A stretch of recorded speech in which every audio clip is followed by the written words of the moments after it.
தமிழக வெற்றி கழகத்தினுடைய ராணிப்பேட்டை தொகுதி மேற்கு மாவட்ட செயலாளர் விஜய் மோகன் என்பவர் தாவேகாவில் பயணிக்கக்கூடிய இளம் பெண்கள்கிட்ட நான் உனக்கு போஸ்டிங் வாங்கி தரேன், தாவேகாவில் நான் உனக்கு பொறுப்பு வாங்கி தரேன் அப்படின்னு ஆசை வார்த்தைகளை பேசி இன்ஸ்டாகிராமில் அவர் அந்த பெண்களுடைய ஆபாச வீடியோக்களை வச்சு மிரட்டியதாக ஒரு இளம் பெண் பரபரப்பு புகார் ஒன்று அளிச்சிருக்காங்க.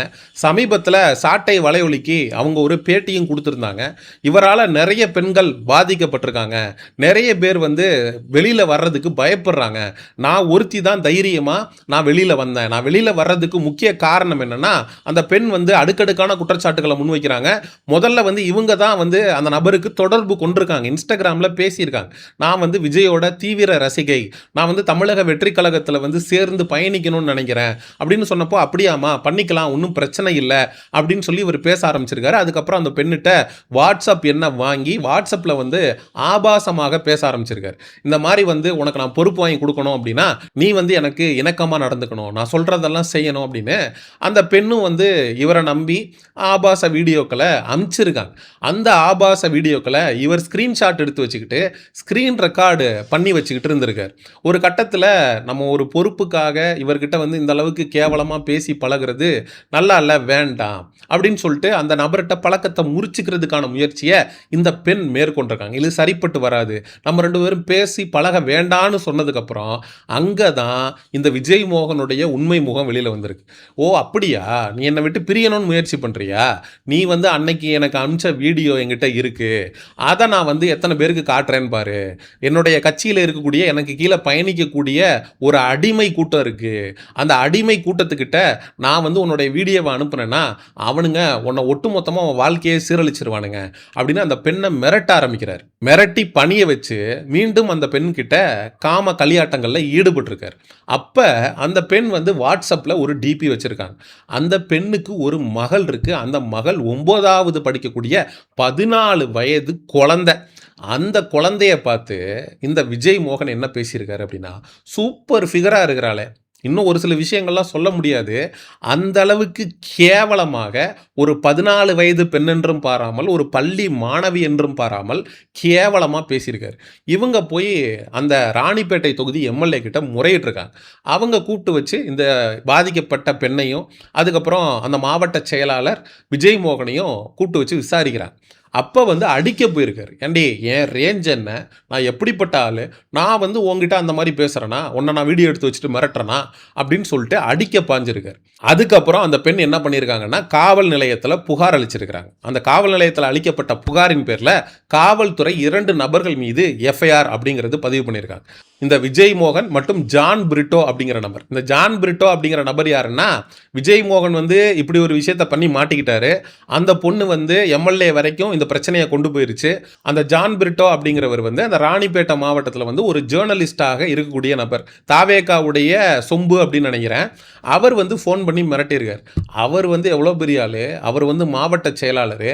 நீ சாதாரண ஃபாக்ஸ்கான் கம்பெனியில் வேலை பார்க்குற ஒரு கூலி, உனக்கு இவ்வளோ திமிர் இருக்கா, இது மாதிரி மீடியாவில் போய் பேசுறது, போலீஸில் கம்ப்ளைண்ட் கொடுக்கறது, இது மாதிரியான வேலையெல்லாம் வச்சுக்கிட்ட நீ அவ்வளோதான் சொல்லி அந்த பொண்ணை மிரட்டியிருக்கார். அதுக்கப்புறம் காவல் நிலையத்துக்கு போய் இந்த மாதிரி எனக்கு மிரட்டல் வருது, தாவேகாவில் இருக்கக்கூடிய நிர்வாகிகள் எல்லாம் என்னை கால் பண்ணி மிரட்டுறாங்க. இன்னொரு பக்கம் இந்த தாவேகாவுடைய கும்பல் அந்த பொண்ணை கேரக்டர் அசாசினேஷன் பண்ணிக்கிட்டு இருக்கு. இவனுங்க என்ன சொல்லுவானுங்க அப்படின்னா, அந்த பொண்ணு பொறுப்புக்கு ஆசைப்பட்டுச்சுங்க, தாவேகாவில் போஸ்டிங் வாங்கணும்னு நினச்சிச்சு, அதுக்கு இவர் பேசியிருக்காரு, அந்த போஸ்டிங் இவரால் வாங்கி கொடுக்க முடியலன்ற காரணத்தினால அந்த பொண்ணு இவர் மேலே காவல் நிலையத்தில் புகார் அளிச்சிருக்கு. எங்கள் மாவட்ட செயலாளர் ரொம்ப தூய்மையான மாவட்ட செயலாளர்னு இந்த தாவேகா கும்பல் முட்டு கொடுப்பாங்க. அந்த பொண்ணு சாட்டையில் கொடுத்த அந்த ஒரு பேட்டியில் பாதிக்கப்பட்ட இன்னொரு பெண்ணுக்கு கால் பண்ணுது. கால் பண்ணி பேசும்போது அந்த பெண் சொல்கிறாங்க, நான் தாவேகாவிற்கு ஆதரவாக பிரச்சாரத்துக்கு போனப்போ நான் ஒரு 2 தடவை தான் போயிருப்பேன். என்ன அவர் பிரச்சாரத்தில் பார்த்ததாக என்னுடைய இன்ஸ்டாகிராமில் தொடர்பு கொண்டார். தொடர்பு கொண்டப்ப தாவேகாவில் உனக்கு நான் போஸ்டிங் போட்டு தரேன், பொறுப்பு வாங்கி தரேன் அப்படின்னு சொல்லி என்கிட்ட ஆசை வார்த்தை காட்டினார். அதுக்கப்புறம் போஸ்டிங் போடணும் அப்படின்னா நான் சொல்கிறத நீ கேட்கணும் அப்படின்னு என்னை கட்டாயப்படுத்தினார். ஆனால் என்னால் வெளியில் உன்ன மாதிரி கம்ப்ளைண்ட்லாம் என்னால் கொடுக்க முடியாதுமா, ஏன்னா எனக்கு வயசுக்கு வந்த பொண்ணு இருக்குது. நான் வெளியில் மீடியாவுக்கு என் முகத்தை காட்டி பேசி நாளைக்கு என்னுடைய பெண் குழந்தையுடைய எதிர்காலம் பாதிக்கப்படும் அப்படின்னு பாதிக்கப்பட்ட இன்னொரு நபர் வாக்குமூலம் கொடுத்துருக்காங்க. இந்த விஜய் மோகன் டார்கெட் பண்ண பெண்கள்லாம் யாருன்னு கேட்டிங்கன்னா, கல்யாணமாகி கணவன் இருக்க, குழந்தைகள் இருக்கக்கூடிய பெண்கள். ஏன்னா அவங்க தான் நாளைக்கு ஒரு பிரச்சனைனா நம்ம புருஷனுக்கு தெரிஞ்சுட்டா என்ன பண்ணுறது, நம்மளுடைய குழந்தைகளுக்கு தெரிஞ்சுட்டா என்ன பண்ணுறது, நம்மளுடைய உறவினர்களுக்கு தெரிஞ்சுட்டா என்ன பண்ணுறது அப்படிங்கிற பயத்தில் பதட்டத்தில் வெளியில் போய் போலீஸில் வந்து கம்ப்ளைண்ட் கொடுக்க மாட்டாங்க அப்படின்னு கிரிமினலாக பிளான் பண்ணி கல்யாணமான ரொம்ப ஏழ்மை நிலையில் இருக்கக்கூடிய பெண்களை டார்கெட் பண்ணி இவர் வந்து இந்த சித்து விளையாட்டு அப்படிங்கிறத விளையாண்டுருக்காரு. நீ வந்து ஒரு பெண்ணோட பழகுற, போஸ்டிங் வாங்கி தரேன்னு சொல்கிற, அந்த பொண்ணை வந்து ஆபாச வீடியோ ஸ்க்ரீன்ஷாட்டு ஸ்க்ரீன் ரெக்கார்ட் பண்ணி மிரட்டுறதே நம்பர் 1 அயோக்கியத்தனம்.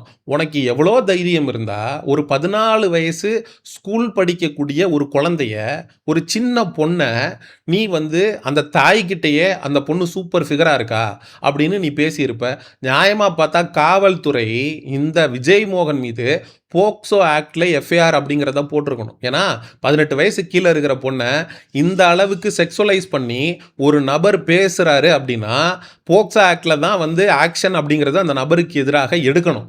ஆனால் இந்த தமிழக காவல்துறை தாவேகாவுடைய ஆட்சியின் கீழே இருக்கிறதுனால சம்பந்தப்பட்ட நபர் இதில் வந்து அக்யூஸ்ட் வந்து மாவட்ட செயலாளராக இருக்கிறதுனால போக்சோ ஆக்டில் இவர் மேலே எஃப்ஐஆர் அப்படிங்கிறது போடலை. எஃப்ஐஆருன்றதை போட்டிருக்காங்க, அது வரைக்கும் நல்ல விஷயம். ஆனால் அவரை ஏன் அரெஸ்ட் பண்ணலை, இவங்க முன் வந்து ஒரு புகார் அப்படிங்கிறத கொடுத்துருக்காங்க. இப்படி புகார் கொடுக்கும்போது சம்பந்தப்பட்ட நபர் வந்து ஸ்க்ரீன்ஷாட் எடுத்து வச்சு மிரட்டுறாரு அப்படிங்கிறது தான் புகாரே. அந்த புகாரின் அடிப்படையில் இந்த ஒரு பொண்ணுகிட்ட தான் இவர் இந்த மாதிரி பண்ணியிருக்காரா, இல்லை பல பெண்கள்கிட்ட இவர் இந்த மாதிரியான கேவலமான விஷயத்த பண்ணியிருக்காரா அப்படிங்கிறதுக்கு முதல்ல அவரை அரெஸ்ட் பண்ணி அந்த விஜய் மோகன்கிட்ட இருக்கக்கூடிய ஃபோனு, லேப்டாப்பு இது எல்லாத்தையுமே சைபர் கிரைம் போலீஸார் ஆய்வுக்கு உட்படுத்தணும். ஆய்வுக்கு உட்படுத்தி அதில் எத்தனை பாதிக்கப்பட்ட பெண்கள் இருக்காங்க அப்படிங்கிறத பார்த்து அவர் மீது தக்க நடவடிக்கை அப்படிங்கிறத எடுக்கணும். இதே மாதிரி தான் சேலத்தில் வந்து ஒரு தாவேகா நிர்வாகி கல்யாணமான பொண்ணுங்களா பார்த்து டார்கெட் பண்ணி கிட்டத்தட்ட 8000 வீடியோக்கள் அவரோட ஃபோனில் இருந்துச்சு அப்படின்னு பாதிக்கப்பட்ட பெண் ஒருத்தர் காவல் நிலையத்தில் புகார் அளித்து அந்த நபரை காவல்துறை வந்து முதல்ல கூப்பிட்டு எச்சரித்து அவர் ஃபோனில் இருந்த வீடியோஸ் எல்லாம் டெலீட் பண்ணிட்டு அனுப்பிச்சிட்டாங்க. அதுக்கப்புறம் சமூக ஊடகங்களில் கண்டனங்கள் எழுந்ததுக்கப்புறம் அவரை வந்து அரெஸ்ட் பண்ணணும் அப்படின்னு ஏகப்பட்ட பேர் வந்து இந்த பிரச்சனையை வந்து பேச ஆரம்பிச்சதுக்கப்புறம் அந்த தாவேகா நிர்வாகியை கைது அப்படிங்கிறது பண்ணுறாங்க. கைது பண்ணி மறுபடியும் அவர் வந்து பிணையில் வெளியில் வந்தார். பிணையில் வெளியில் வந்த நபரை மீண்டும் காவல்துறை அப்படிங்கிறது கைது செய்யுது. ஏன்னா இன்னொரு பாதிக்கப்பட்ட பெண் போய் அந்த நபருக்கு எதிராக புகார் அப்படிங்கிறத அளிச்சிருக்காங்க. அப்போ இவங்க ஒருத்தர் கம்ப்ளைண்ட் கொடுத்துருக்காங்க அப்படின்றதுக்காக இவங்க ஒருத்தவங்க மட்டும்தான் பாதிக்கப்பட்டிருக்கணும் அப்படின்னு அர்த்தம் கிடையாது. இந்த நபரால் பல பெண்கள் வந்து பாதிக்கப்பட்டிருக்கலாம். இவர் வந்து கல்யாணம் ஆகாத பெண்களை வந்து டச்சே பண்றதில்ல. ஏன்னா கல்யாணம் ஆகாத பெண்கள் அப்படிங்கிறப்போ ரிஸ்க்கு. இன்னைக்கு இருக்கக்கூடிய இளம் பெண்கள் எல்லாருமே ரொம்ப அறிவோட இருக்காங்க. இன்னைக்கு எவனாவது ஒருத்தன் நம்மளை மிரட்டுறான் அப்படின்னா நேரடியாக காவல் நிலையத்துக்கு போயிடுவாங்க. ஆனால் கல்யாணமான பெண்களா, குழந்தைகள் இருக்கக்கூடிய பெண்களா, அதுவும் வயசுக்கு வந்த பெண் குழந்தைகளை வந்து வைத்திருக்கக்கூடிய பெண்களா பார்த்து டார்கெட் பண்ணும்போது நமக்கு மானம்தான் முக்கியம். இந்த விஷயம் வெளியில் வந்துச்சுன்னா நம்மளுடைய பெண் குழந்தையுடைய எதிர்காலம் பாதிக்கப்படும் அப்படின்னு பேசாம இருந்துருவாங்க அப்படின்னு இந்த விஜய் மோகன் என்கிற தாவேகாவுடைய மாவட்ட செயலாளர் கிரிமினலா யோசிச்சு இப்படிப்பட்ட கேவலமான காரியத்தை செஞ்சிருக்காரு. தமிழக வெற்றி கழகத்தில் இருக்கக்கூடிய மாவட்ட செயலாளர்களே இந்த லட்சணத்தில் இருக்கானுங்க அப்படின்னா மாவட்ட செயலாளருக்கு கீழே செயல்படக்கூடிய நிர்வாகிகள்லாம் எந்த லட்சணத்தில் இருப்பானுங்க அப்படின்னு நம்மளால கற்பனை கூட பண்ணி பார்க்க முடியல. சரி, மக்களாகிய நீங்கள் இந்த தாவேகாவுடைய மாவட்ட செயலாளர் காம களியாட்டத்தில் ஈடுபட்டு ஒரு பெண்ணை மிரட்டி அந்த பெண் வந்து காவல் நிலையத்தில் புகார் அளித்து காவல்துறை எஃப்ஐஆர் போட்டு இப்போ வரைக்கும் அந்த நபரை கைது செய்யாமல் இருக்கிறத பற்றி என்ன நினைக்கிறீங்க?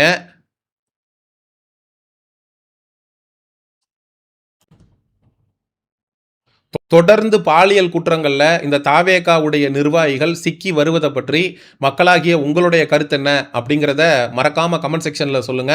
சமூக நிகழ்வு, அரசியல் சார்ந்த பதிவுகளுக்கு சயோனிசம் சேனலை சப்ஸ்கிரைப் பண்ணுங்க. அடுத்த ஒரு காணொளி பதிவில் சந்திப்போம். நன்றி, வணக்கம்.